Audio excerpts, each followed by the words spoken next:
Good morning, ladies and gentlemen. This is Kelvin P. Ringo coming to you live from Central New York, right here in sunny Liverpool. And what day is better to do a podcast than on my birthday? Yep, October 24th, 1953 is when I was born. You can still see the star in the sky, can't you? And I'm here to celebrate that day today because you know what?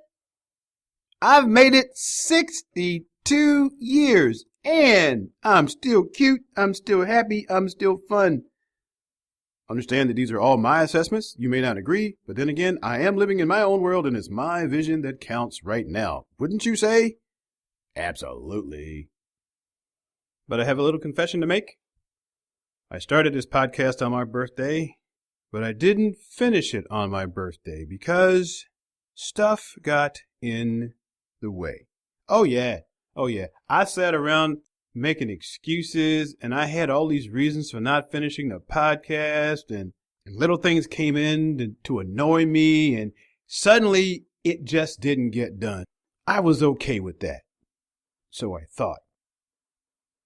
I started to do it on my birthday, but I didn't get it finished on my birthday, so you didn't get it on my birthday. So actually, I disappointed myself. But the reason that I didn't get it out on my birthday was because I didn't do one simple thing when I needed to. Just one simple thing. I forgot to change the channel. So you want to know what I mean? I forgot to change the channel. Well, you watch television, right?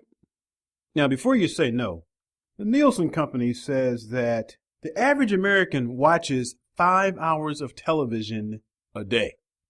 That's a day. A single 24-hour period. 5 hours.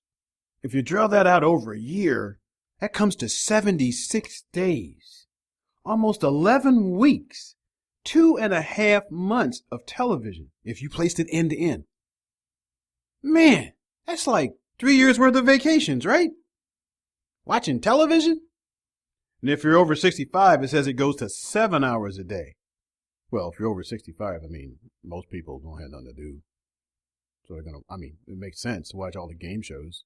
My mom used to watch game shows all the time. That's the only time I watched television was when I go hang out with my mom.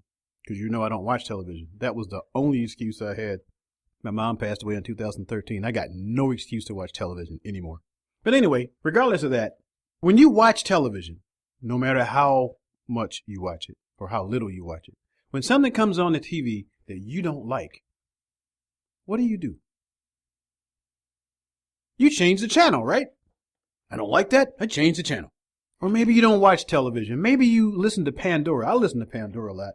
Pandora's cool. It's got that thumbs up, thumbs thing down. So not only can you change the channel, you can tell it never play that song for me again because I don't want to hear that music. But you can choose. But when something comes on that you don't like, you hit the thumbs down button and move it to something else until you find something you do like. But the point is, when something happens on the television, or your music device, and you don't want to hear it, you change the channel to something you do want to hear. What about when you're not watching television and some negative thing happens to you or some negative thought comes into your head? What do you do with that? Well, most people just play it over and over in their head and make them more upset until they have to do something crazy like go drink or watch more television or something. Heck, when I was a kid, my father used to come through when we were watching television. And if he didn't like what we were watching or listening to, he'd change the channel for us. And he wouldn't even ask if it was okay. So we just assumed that was something good for us. But you can change the channel in your mind just as easily as you can change the channel on the radio or Pandora or the television, just by simply thinking of something else intentionally and do it with feeling. Just think of something else that's more pleasant, that's more uplifting, that's more encouraging than that, more positive. When that driver cuts you off, I know you've heard the driver cut you off story before, but that's what you do when you get out of that mode. You change the channel so you can think about something else, think about more pleasant things. When you find yourself sitting around the house and there's something coming on, there's music coming on, there's a conversation going on that's upsetting you and you don't know why, change the channel. When you're standing around work and people start gossiping about other people and it's putting all this negative in your mind, or they're talking bad about other people that you work with and they're trying to drag you into the conversation, change the channel. When somebody tries to tell you that you're not as good as you think you are, change the channel. What do they know? They're looking from the outside. You're the person who knows what's on the inside. Change the channel. Get rid of them. You do not have power over what pops into your mind. It just happens. But you do have power over whether or not you dwell on it. And you might be saying, well, what happens if it comes back? If I change the channel and it comes back? You know what? What happens if that song comes back on the radio? You change the channel. You get rid of it again and again and again, as many times as it comes on. The law of substitution says that we cannot hold two thoughts at the same time. Have you ever tried it? Try it now. Think of something you like, then think of something you don't like. You can't do them both at once. I mean, you may be able to switch back and forth really, really fast, but you can't hold both thoughts at the same time, especially if you do it with some feeling. But if you switch your thoughts to something else, you'll change the channel. Think about the smile on that baby you saw yesterday. Think about the dog that's chasing his tail and having so much fun. Think about the bird who was doing those loops in the sky.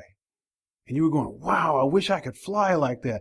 If you take whatever was bothering you and you substitute another thought that is pleasant and uplifting, you will change the channel. And you have to keep doing that. That's called practice. If you spend all your life handling whatever emotions came through and just running them and running them and running them, you can't learn to turn them off instantaneously. It takes practice. Like anything good takes practice. Like that last jump shot took practice. Like playing the piano takes practice. Like doing anything worth doing takes practice. And so does watching the stuff that goes into and stays into your mind. I'll also tell you that it's easier to be able to switch channels, to switch out the negative with the positive, if you've been putting something positive in your mind. Maybe you should start with my website, www.intenselypositive.com. Click on the tab that says reading list and go find the 3 books that changed my life. And that's how you learn to switch the channel. Don't take my word for it. Try it. Just try it. If it doesn't work, try it again. Because you are responsible. We are all responsible for the things we let into our minds that influence our thoughts. And if the things that are coming into our minds and influencing our thoughts are not good things, they're not positive things, they're not uplifting things, we are going to be what we listen to. You heard about you are what you eat? No, you are what you think and what you listen to. So when a negative thought comes in, when you decide consciously to change that thought, first of all, you got to notice, I understand, you got to notice it's happening and you have to take control of it. You have to take command of what's going on in your head and you have to decide to think about something else. Find something. But the thing is, start reading something positive. Start reading something that tells you that you can be what you will to be.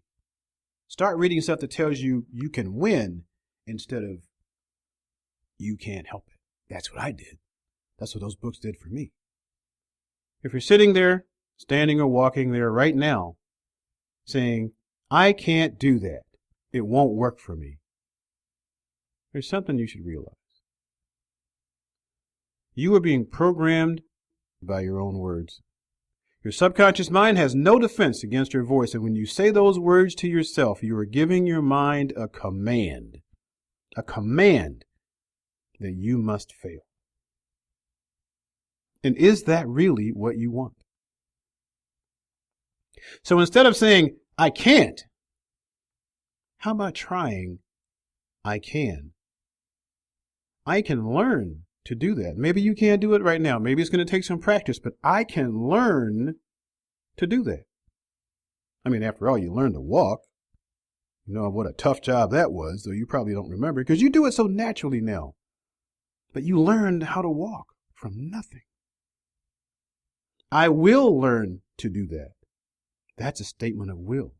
That means you're willing to put in the work. I can do what I will to do. That's a message to your mind saying, I know how powerful I really am.